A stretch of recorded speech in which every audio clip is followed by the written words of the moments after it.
Good afternoon, good morning, everyone who's joined us today. Thank you so much for joining us on another IQ Academy event. This one is geared to get you ready and roaring for spring season that's about to start. And so we brought on a couple of incredible experts who I've personally worked with and talked with about having to help to improve our own business at AutoLogic. And we would like to share those best practices out to you so you'll have an opportunity to capture the digital market, and they'll drop some great nuggets for you today.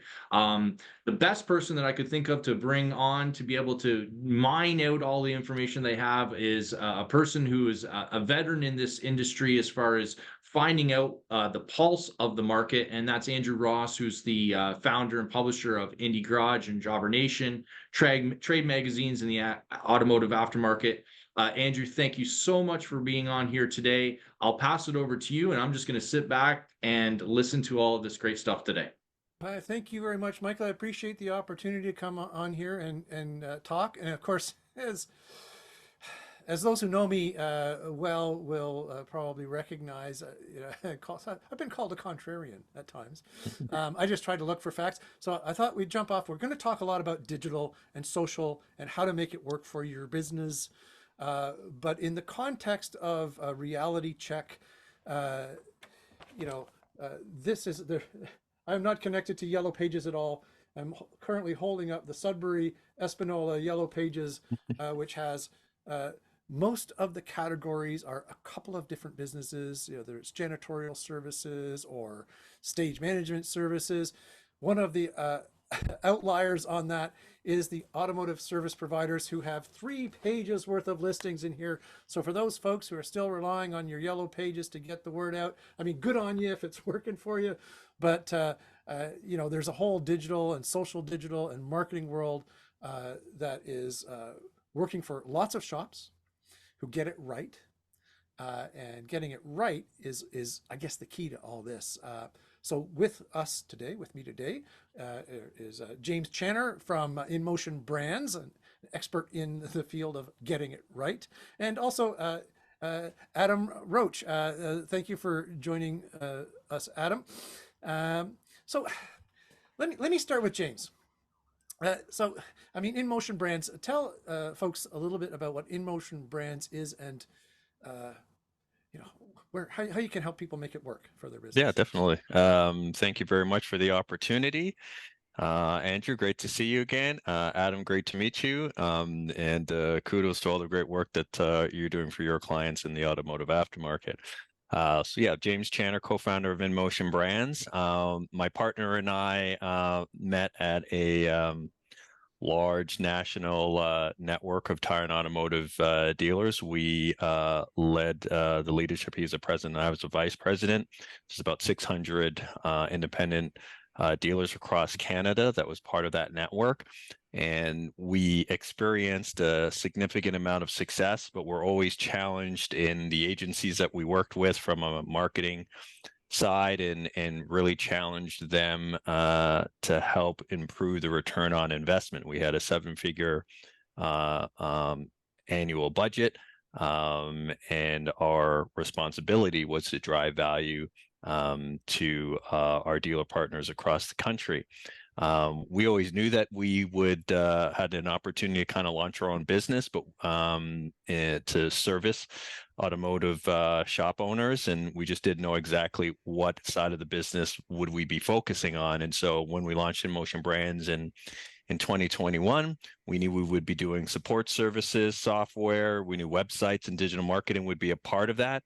But we were just amazed when we began to audit and talk with independent shop owners on how challenged they were from a digital marketing perspective.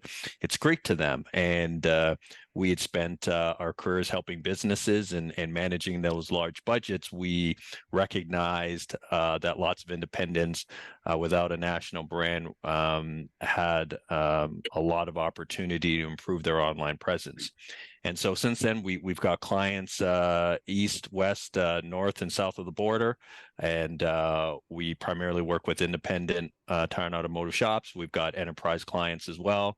And we're just really jazzed about helping people get ahead with the right solutions and support. So look forward to talking with all of you guys today. Sure, sure. So Adam, my bad. Pixel and Atom, correct? What is Yeah, Pixel and Atom, and what does it do for yeah. the service provider space that lends your I guess street cred for being on the call? Yeah, well, hey, thanks again for having me on here. Really looking forward to this conversation, and hopefully some of what we have to say will help out some of the listeners here. So a little bit about myself and the business that I created. So I've been actually on the Midas business, helping them grow for the past 13 plus years.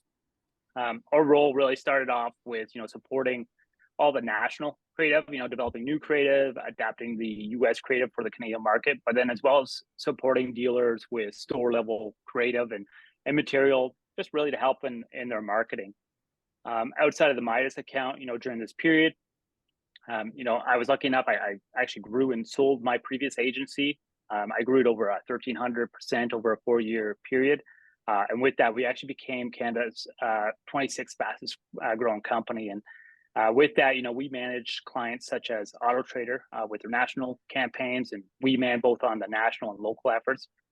And today, working with Midas, we've since adapted our focus, and we've been working closely with the dealers, and working with dealers directly and testing new ideas and just initiatives.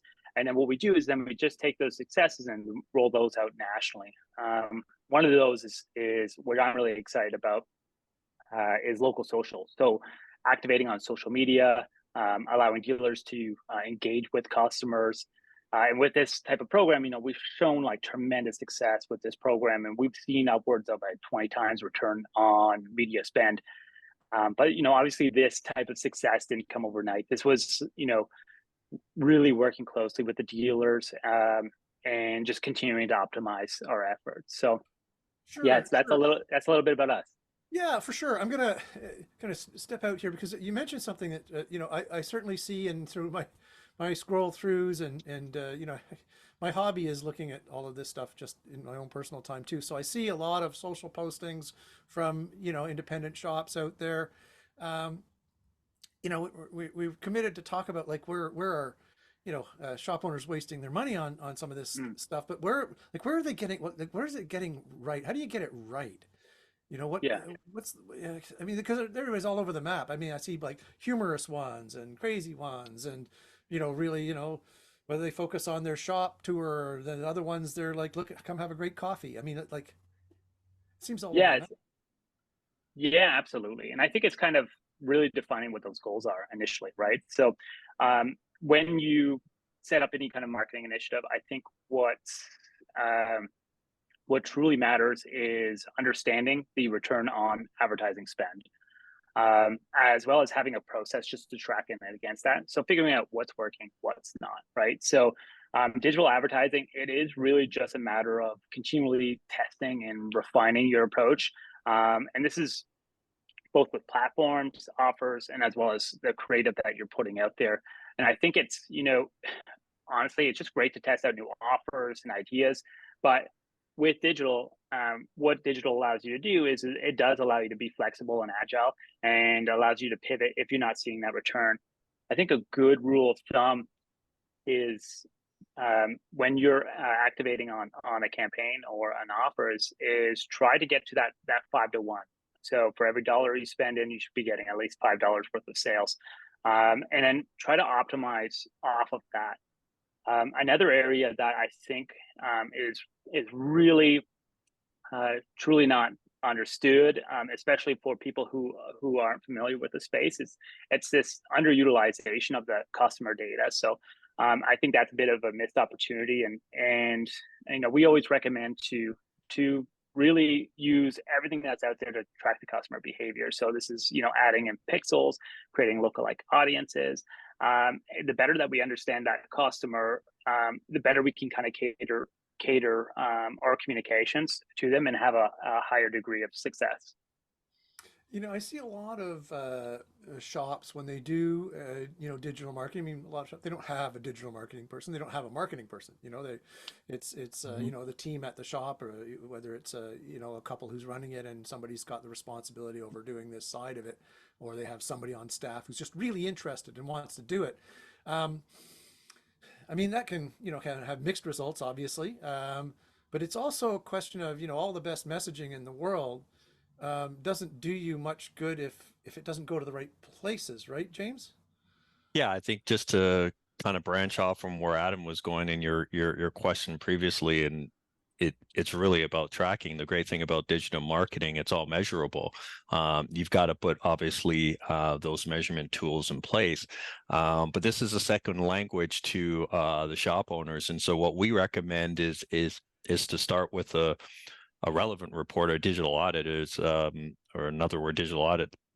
It's something that we do complimentary for any independent shop owner, and that's important to get a better sense on what that online presence currently looks like for you, to identify some of those digital marketing KPIs, and what we've typically find in the audits that we've completed, less than 5% of the audits that we've done over the years, and it's now hundreds, that those business owners have access to Google Analytics or Google Search Console, some of the reporting tools that folks like Adam and myself and our teams use on a regular basis, to again quantify and measure and be able to do to pivot and to make those changes in real time.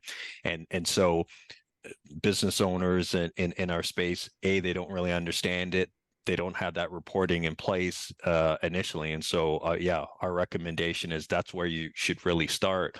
Then once you get that understanding, talk to other folks and business owners and identify companies that can assist you in raising the bar based on once you've got that kind of baseline in place. Sure, sure. Yeah, I mean, it's obviously you need to be able to. I mean, the measurement tools are out there, so it makes a lot of sense to get them in place, right? Mhm. But again, having access to that data is one thing. Understanding it um, is really another thing, right, Adam? Yeah, no, absolutely. I completely agree with that. I think for most businesses, what you want to look at is how many individuals that you're actually able to reach, and then as well as for every dollar that you spend, how many leads are you actually receiving out of that? This is going to help to not only inform your actual budget, but then as well as the creative that you're putting out there. So that is really the key to the success. And just as an example, like, so if you're leveraging, say, like, let's just use the Meta platform. So Meta, owned by Mark Zuckerberg, Facebook, Instagram. We know everyone and their grandparents are on these platforms, right? So with a $500 spend, you'd reach about 17,000 people. So that's cost about, anywhere about 3 cents per. They would see your ad about 1.7 to 3.5 times, so just under about 60,000 impressions. And then from that, the leads would really kind of fluctuate. We've seen leads from $2 to $20, and this is really just depending on obviously the season and then the offer that's kind of put forth. And where we see, and then so like, how do you kind of measure that success? For us, we like to measure that success of at least hitting that 20% mark of capture from those leads. And for us in our stores, what we've been seeing is about a 30 to 40% capture rate on those particular leads. So that's what we've been seeing out here. And we've got a dog in the background. Andrew, is that your dog?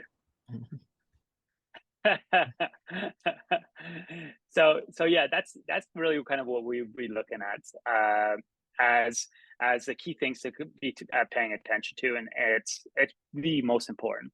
And then that's going to just really inform your marketing buy and your budget that you should be allocating.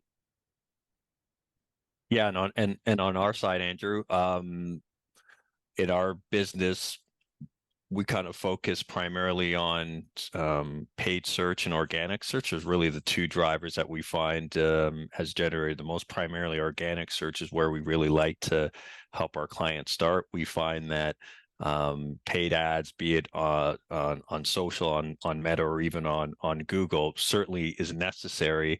But a lot of these businesses are really lacking, really owning space on that first page of Google. Both you, Andrew, and I know the Automotive Industry Association very well. They did a study just about 2 years ago, that consumer behavior study, and when they asked consumers when they're leaving the dealership and looking for an automotive aftermarket, 45% of them said they would be using Google to help them to make that recommendation. And we're big proponents on the saying, well, hey, if Google will trust you, so will those consumers. And so really having an understanding on how to increase your Google authority, how to increase and drive your traffic to your website through organic search is critical. And so we do a lot of foundation building and that heavy lifting to get there. And then we certainly carve out from that foundation and into the paid arena. And certainly in the paid arena, we're seeing a lot of success with our paid search ads that are typically ranging anywhere from $15 to $30, depending on the different products or services that we're helping our clients go after from a cost per lead perspective. But again, both Adam and I were clearly proponents of that measuring of the return on ad spend, because that's how you're really going to make better decisions and get a better return on your investment if that's being measured. Sure. I mean, how do you for a shop owner or a team there that's have maybe just a little dip their toe in the water a little bit, how do they are there kind of types of content specifically that, I mean, we've all seen, hey, come on in for, we've got a spring special tire change or inspections and those kinds of things. But is there a way that you can present those kinds of offers, or is there other things? I see all kinds of stuff. It's very folksy type stuff, for lack of a better phrase, as well as just straight up, hey, look, we've got great text, can bring your so and so in, Yeah. and all that. I mean, is there a balance there? Is there a way to help decide what the proper approach is, or is it multiple approaches? I mean, what's the kind of Yeah. strategy?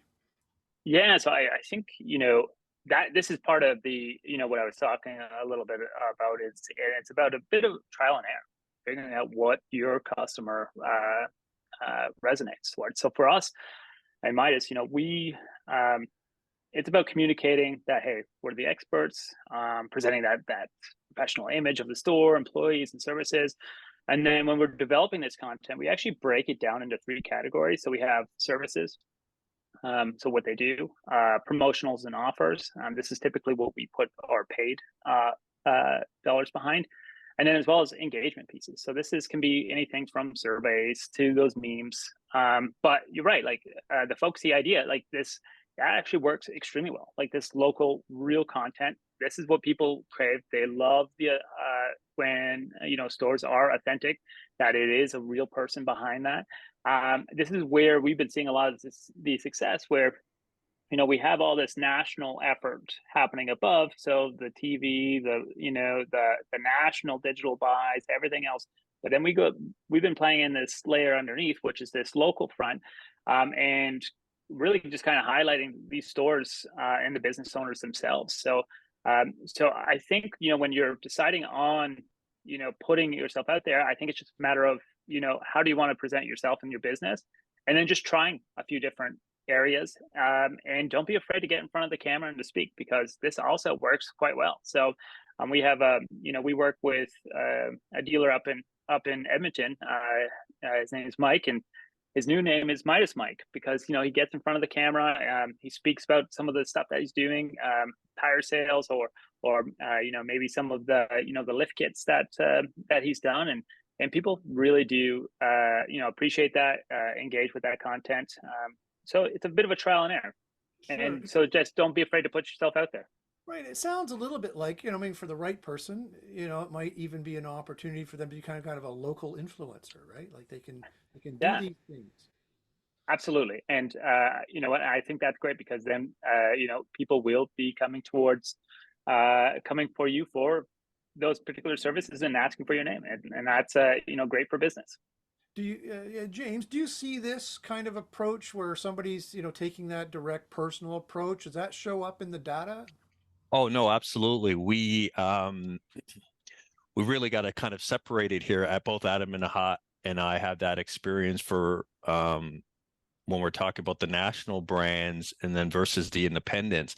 And so our data has demonstrated that there is a significant brand awareness that's happening with the national brands that is increasing their direct search, because there's only three types of way search is happening. People are either typing in Midas, Cal Tire, et cetera, and then they're being directed to their closest location, and Google's serving that up.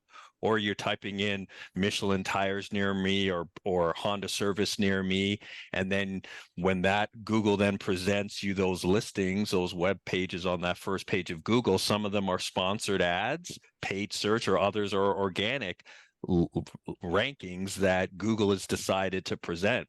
And so hence the reason why I mentioned earlier, our initial strategy in phase one for our clients is to build that foundation of organic search traffic so you're getting improved rankings that Google is serving you up.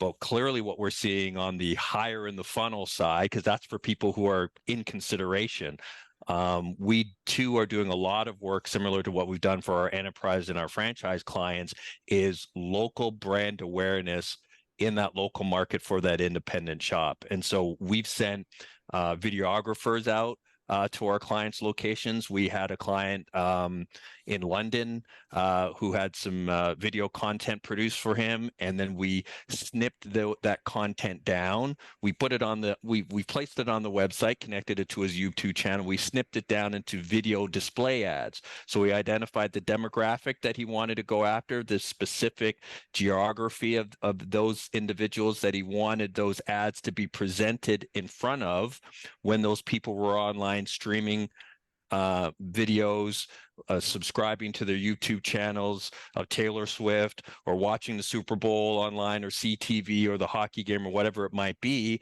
And then his ad was being promoted. And what we were advising our clients to do, and similar to Adam's point, it's educational, it's about the values that they hold in the business. In this case, this particular client started the business with his father with his father-in-law, his wife's dad, and he met his wife when he was 8 years old. So it spoke a lot about the family and the values that they had in the business, and he's getting recognized all over the place. And so that to us really is in becoming more and more important in today's day and age, that potential customers have an impression about you, even potentially before they go into the shop, because they're going to look at the reviews, and they're going to go online, and they're going to do some mystery shopping, if you will. They're going to do that because everybody's pretty comfortable on navigating the web to find out information about the companies that we may think about doing business with. So it's very critical to ensure that you've got a personality, you've got an impression about yourself already online. Right. And it occurs to me, I've seen, as I mentioned earlier, lots of, forays into the digital space, both with some professional help, Mm-hmm. and some without. Mm-hmm. Some are good, some are not. Mm-hmm. And some of the ways when I see the digital content brought forth by independent shops, where it kind of sometimes falls down, is not the messaging; it's just the execution of the messaging. You know, they Hmm. they they, they you know, they don't hold the camera the right way. They it's shaky. You can't hear it very well, or it's too long for the space allowed by the platform. So you get all these kinds of things. It just tells me that you know you don't need a lot of help to do a Yellow Pages ad, you know. But I think you know, a lot of shops would really benefit from some professional input, right? Well, it doesn't, it doesn't hurt to present yourself in well, especially in the automotive service in a professional light. I think there is a lot of mystery with, car owners with what's underneath the hood. I would argue that the vast majority of customers, outside of filling their washer fluid, have no idea what's going on under the hood. So they need to put their trust in an expert. So presenting yourself in a professional light, which also means, from graphics and messaging, is extremely important. Yeah, again, going back to you, James. I mean, do you see? We do see, obviously, the kinds of content and the kinds of activity that's generated by certain messaging, and whether it's a discount sale, a discount offer or a special offer. I mean, a lot of shops kind of some shy away from Mm-hmm. the discount. Some have gone away from just promoting like low price oil changes or things. Some Yep. find it works for them to bring people in. Um, can you offer anything, advice or input on kind of what's working, what's paying off? Is it worth it? Yeah, again, I'm going to sound a bit of a broken wheel here, but for us in the audits that we've completed, the majority of independents right now have a very weak online presence as it relates to organic search, and so we start our investment with our clients there. We find that a lot of the shops are being misguided in social media, not from the kind of the strategies that Adam's doing, but it's really more of the stock. It isn't personalized. There's just, it's a throwback Thursday something. There's 2 or 3 posts happening every month. And when we complete these audits, we see very little engagement happening on those pieces of content. We don't see it coming back to their websites when we get into the analytics to see that there's any traction on there. Now, that isn't there. We're not seeing a lot of paid social ads happening for a lot of the independents that get introduced to us. Typically, what we're seeing is that they've got a website. They may be doing some paid Google ads, some paid search activity, and that's about extent of their digital marketing. And so we start with the fundamentals in our audits. And so what we really focus on with our clients is, let's get underneath the hood and just put a better engine inside your digital presence, because a lot of them have a 4-cylinder. And so we're saying, let's just get you more horsepower first. Once we get you more horsepower first, get more traffic to your website, and getting that converting on the site to booking appointments, requesting for appointments, making phone call. Okay, now we can begin to do some of the auxiliary activities. But like, if you got a 4-banger, let's just get some more speed going, and that's where we typically focus first. But our clientele is primarily the folks that are already higher performing shops. Typically, they've kind of been through that first or second iteration, and so they're coming to us looking for a complementary digital strategy where it's, I want to improve my organic search. Great, InMotion Brands, you can help that. And I want to do some brand awareness activity, and I'm willing to do some paid activity as well. So we've got a complementary mix that ends up happening with the clients that we work with. But to us, it's, you got to build a foundation first. And if you need more speed, which a lot of them do, like, let's just improve the fundamentals and start there. Right. Yeah, Andrew, I got ahead. I was just going to touch on your question there. So just with regards to like the idea of discounting and offers in general, obviously, we've been on the Midas business for quite some time. I have a pretty good understanding of what works and what doesn't work. So I'm in the mind frame of this. It's like, discounting oil is great. It's a great lead driver. My thoughts are is to make your margins on the brakes and tires. So with oil, just really just treating it as a loss leader, but never do an oil change without a tire rotation because you're giving up an opportunity. So you need to treat every oil change as that opportunity. Get them up on the hoist, take the tires off, and look for that tire and brake business. And be very thorough in your inspections and highlight to your customer that you are being thorough. Because if you don't find work, on that given oil change, at least the customer knows that you do know their vehicle. So when it does come time to actually have their car serviced, they're thinking of you. So that is a little bit of my mindset here. And I think really kind of what works well is, not necessarily discounting your services, but providing that monthly payment option to these guys. So monthly payments and as well as an all-in pricing. So we don't need to discount. So, I find if you do the homework for your customer, that those ads work quite well. And these can be, tires starting at $34 a month, or a set of tires for $3.99 plus installation.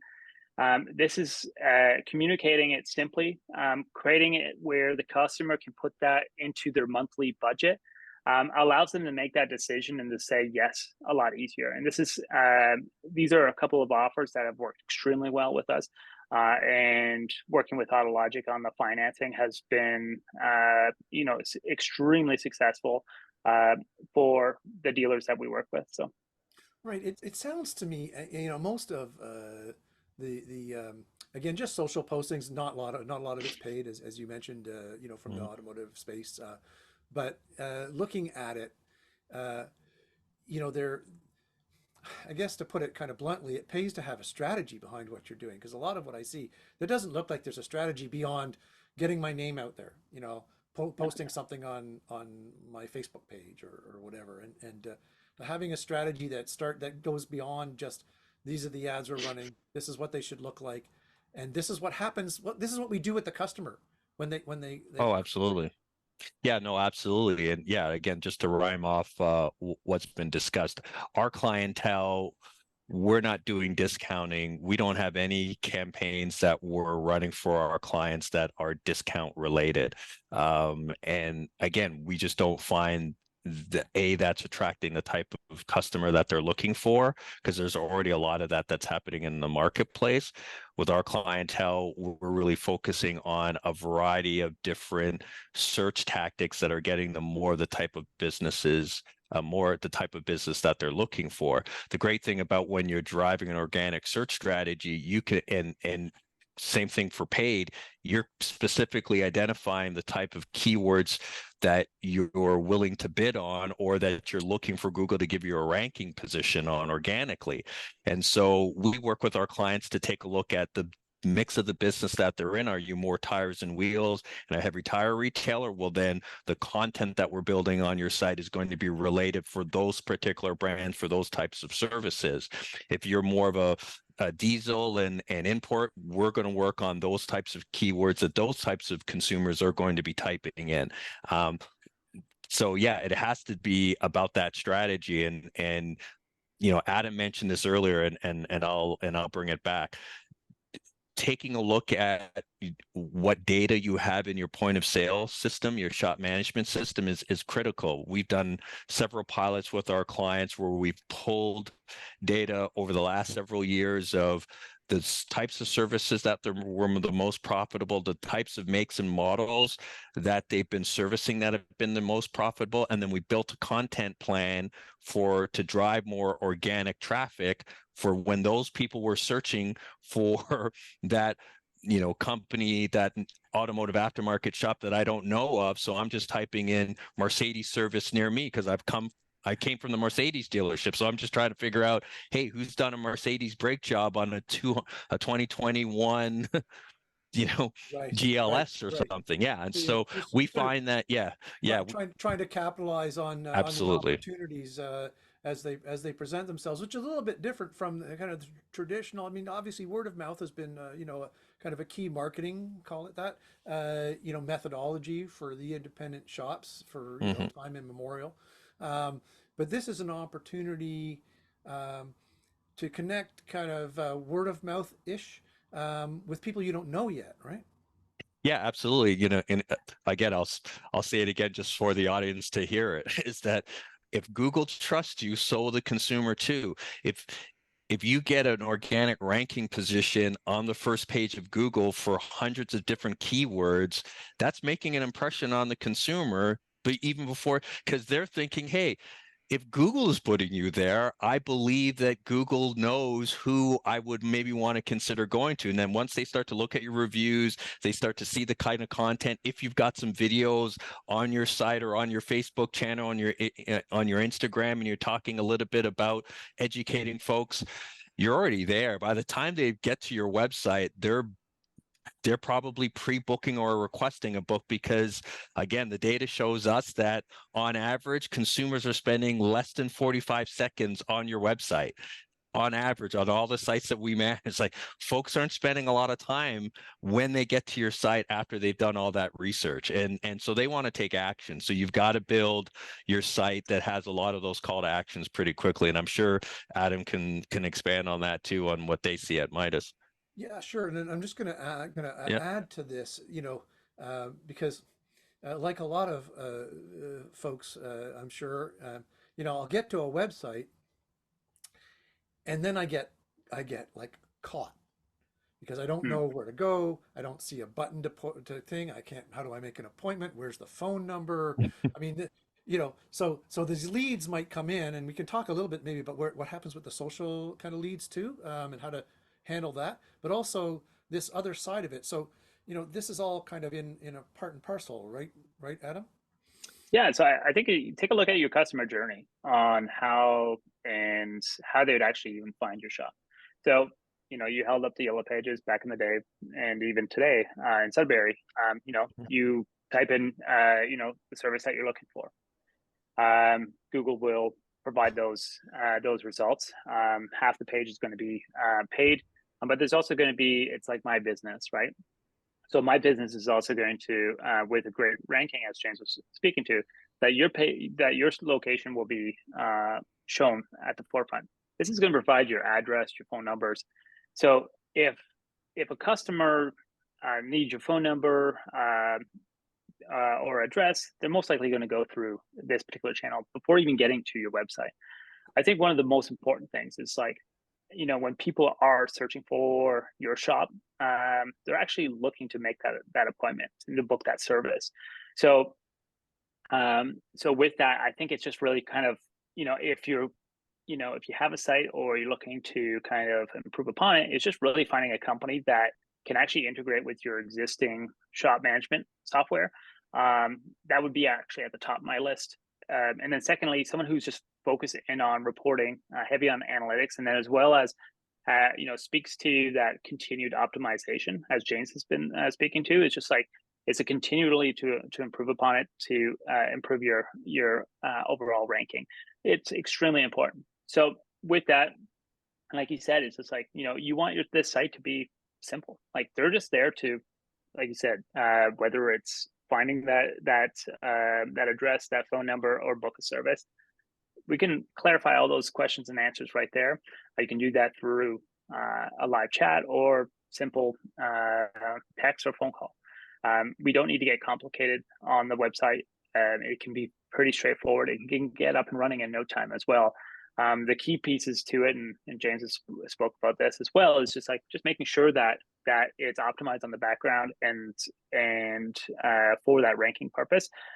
So you do, obviously require some information in order to increase your ranking through Google. So that would be kind of key, and that would be kind of a bit of the first two notches that I would check off my list before updating my website. Is just really focus in on, hey, does it work with my existing operations? Can I use it with my shop management software? And then, as well as, can we continue to optimize this and then have an understanding of what's happening when customers are here, so we can continue to make improvements on it. Mm-hmm. Right. Yeah. Let me jump in on there. And so online booking functionality is one of the most popular features that we've been adding to our client sites. We already activate call to actions, be it booking request forms.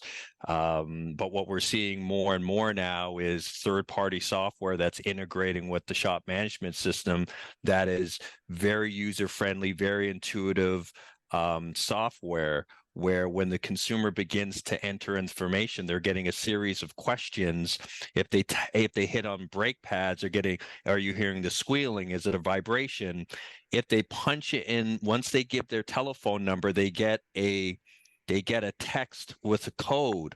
When they type that code into the booking software, it identifies if you've been to that location before and the vehicles that you've been there with, because it's accessing the shop management system.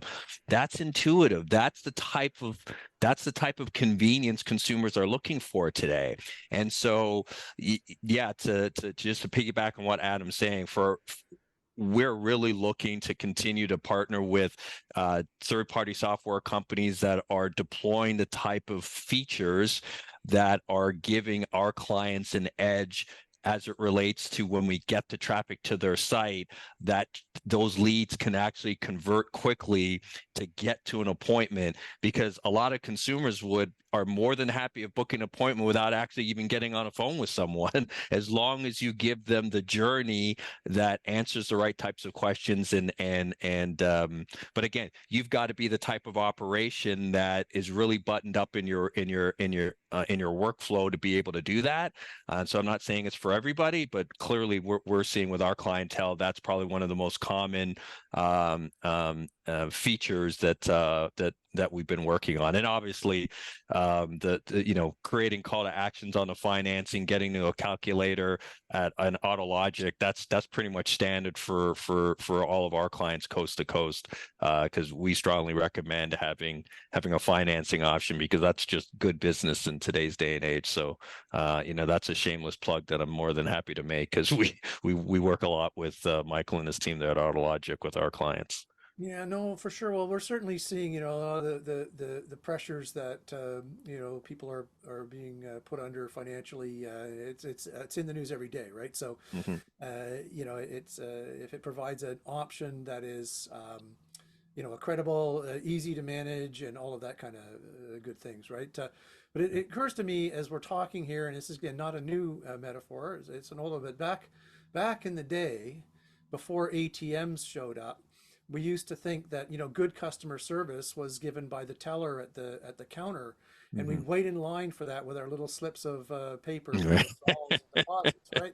And this was That's this was this was customer service. This is what right. it was. When the ATM, the world of the ATM started to be floated, even people were like, "But what about the customer service?" Those are people from the banking side, until you realize that from the consumer side, we didn't really want to be standing in line all that much. And that if we just came to deposit a check or pick up a withdrawal, that the best customer service was actually little or no human contact at all.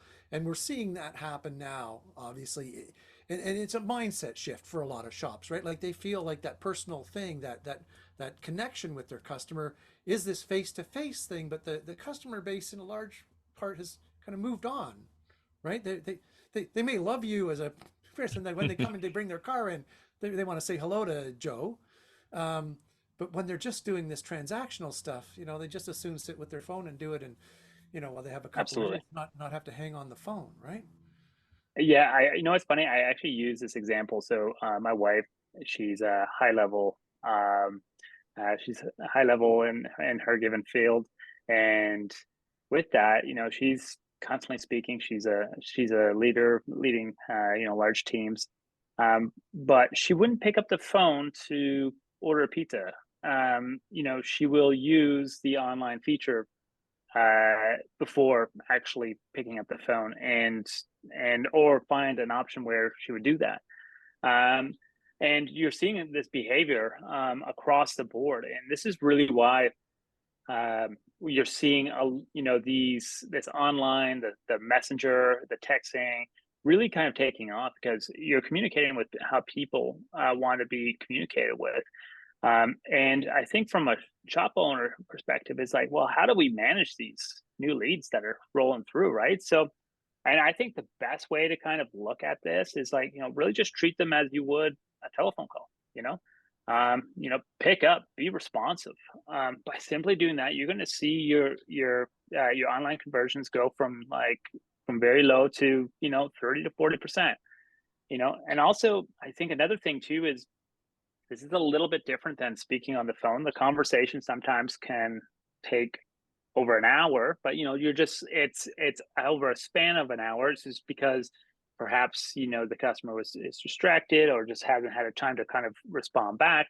So it's being able to or having the idea of being a little bit more flexible, and to speak their language. So like, what ad actually drove them in? So having an understanding of that, providing options for this customer that gives them and like a reason to say yes. And you talked a little bit about this. You hear in the news that over 60% of Canadians can afford an unexpected bill of $500 a month.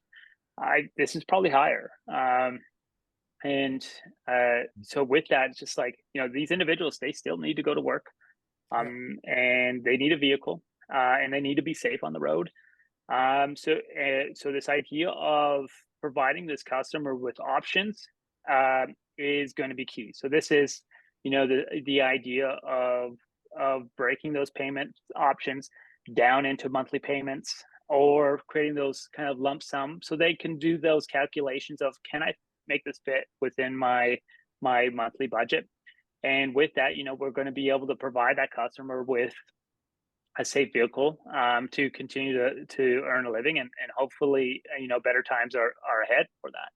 Yeah. But that really is kind of the key in order to managing these leads. It's about being reactive and just providing them those options. It's about I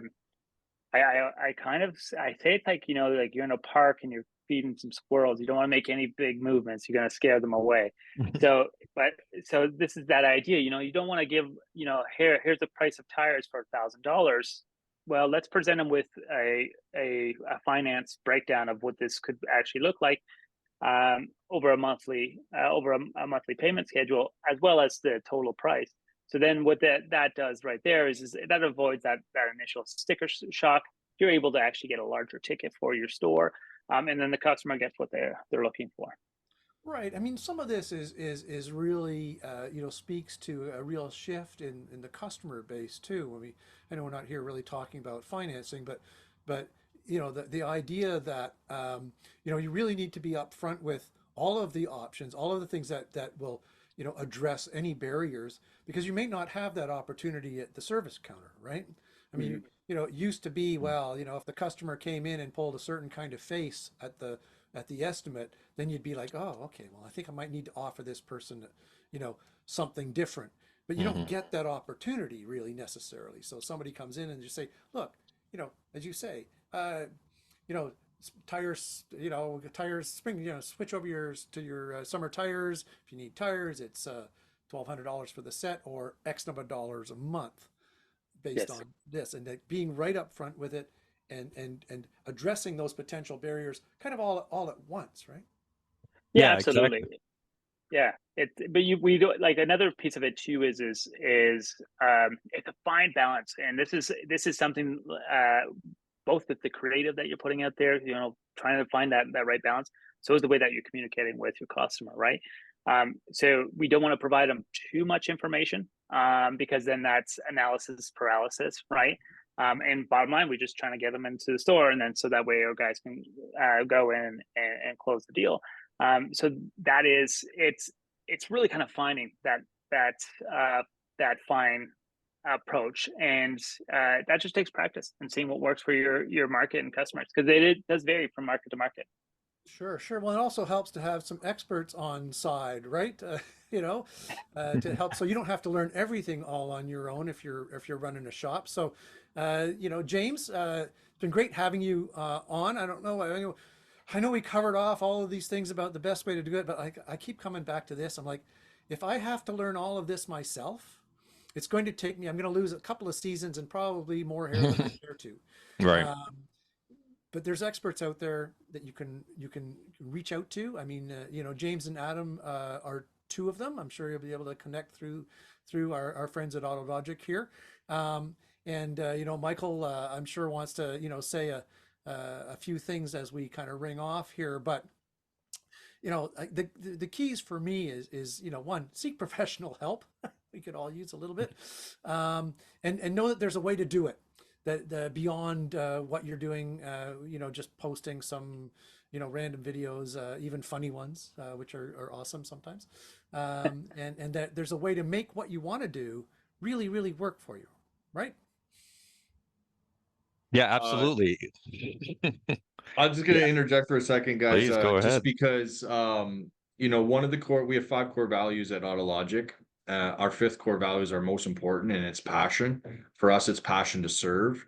I could not have selected 3 better people to talk about the passion that you guys have. Just exudes out of you. Like, it looks like you guys could talk for another 5 hours. So Yeah, for so sure. thank Put you my for feet that. up, I get a was glass of listening in. wine. Yeah, I was listening intently to the whole thing. I learned some things that I absolutely didn't know. And the other thing too is, like, this whole idea is digital advertising. People talking about AI. How can we capture more people? How can we make more money by doing? At the end of the day, most people who are going to be watching this call are likely part of somebody we've reached out to, that we've connected with, and we know these business owners. These business owners have a passion to serve people. So whether or not we're using digital means or AI or other ways to be able to serve them, it really is about serving people and giving them an ease of use to do the thing that they need to do, because they frankly don't want to spend $3,000 on their vehicle. They have to do it. So let's make it easier with them, whether it be with technology or financing or whatever it is. That, I think that's really the key. And then for the shops who are on this call and who believe in that, the key is to use these great strategies that both James and Adam have talked about, to throw a huge net out there and to be the one to serve them, because you serve them well. So don't let other people use other methods to be able to capture them. You go out there and get them. So use these programs, use these teams and these companies that can help you to be able to cast that net. So that's my 2 cents. I would say, Andrew, thank you for mining all of the information. That's what I was hoping would happen, and I thought you did an amazing job with that. And just maybe around the table, if you guys want to say a few seconds, a few things before I close it right out, starting with you, Adam, James, and then Andrew. Yeah, for sure. I can't believe the hour's already gone by. So yeah, thanks for having us. I think it was a great conversation, and I think maybe we could just end with some ideas of how we can get businesses online. Like, what would be quick kind of 3 steps of what to do. And I don't think you need to get crazy here. Like, I think it's just really kind of to focus on what's important to your customer. So this is exactly what we talked about. So one, making it easy for them to book their services online. Leveraging social media is a great place to start. Here it's just like, again, just testing it out, finding what your customer is looking for, and then discovering what's working and what's not. And to do that by creating those processes in-house, to have an understanding of the return on your advertising spend. And then, as well as to, as James really hit on here, is just like to optimize your local SEO. Ensure that your shop shows up on that local search, with that updated listings, and just to also focus in on those positive reviews, because those do matter. People do take a look at those. But by all means, I think I had a wonderful time here today, guys, and great to connect. Yeah, again, thanks to Michael and Andrew for leading, and great meeting you, Adam. Look forward to staying connected. We're absolutely passionate about the business, and that clearly came across. 3 things I would say. First, you want to start with finding a reputable third party to complete an audit of your online presence and your website, and that will be worth it to you. Again, a shameless plug here at Emotion Brands. We'd offer that complimentary complimentary with anyone who's joined this call that AutoLogic has referred. If you guys get referred to me, we'll complete that audit complimentary.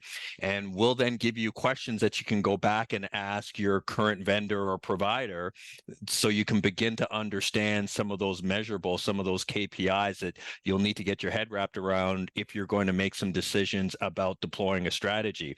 This is no different than what we did 10, 15 years ago in terms of operational KPIs. Now, today in 2024, we all know what our average cost per RO is. We know our parts matrix. We know all those things now as business owners, because we took the time to put measurements in place and create some baselines. You need to do that with your online presence and your digital marketing strategy to ultimately, as Adam said, be able to figure out what that return on ad spend is going to be before you even do it. So we say start there, find a reputable company that can then help you determine what strategy would be right for you guys. So again, thanks so much. I really appreciate the opportunity to share our passion to helping companies get ahead, and look forward to continuing to work with the great folks at AutoLogic.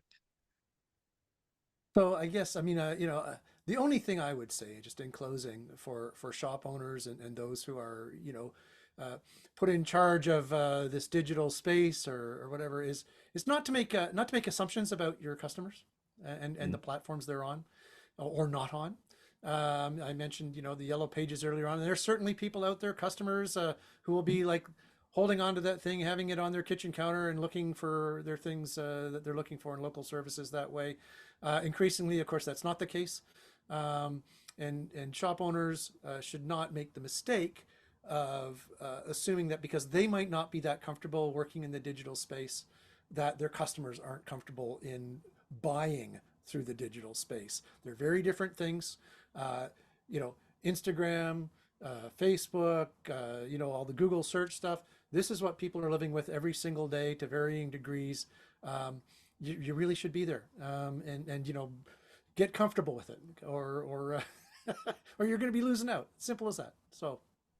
Awesome. Thank you so much, Andrew, James, and Adam. That was fantastic. One of the reasons why we put this initiative together in 2024 to have the IQ Academy event is we know that there's a lot of pain points out there. There's a lack of knowledge. There's things that people don't know. And so we try to touch on a variety of different ways in which we can share best practices so that we can raise the entire standard of the industry. So I'm happy to announce that, with it being tax season, the next webinar for the IQ and Academy event will be Financial IQ. So we actually have professional accountants in the automotive aftermarket. They're going to come in and talk to you on one side about how to read your financials at your business, but also how to benefit from them, how to file your taxes, and what can you do to make sure that you're not just working hard for $1 at the end of the day, but actually being able to drive some profits that you can reinvest into your business and eventually set yourself up to be able to exit at the end. So looking forward to that event.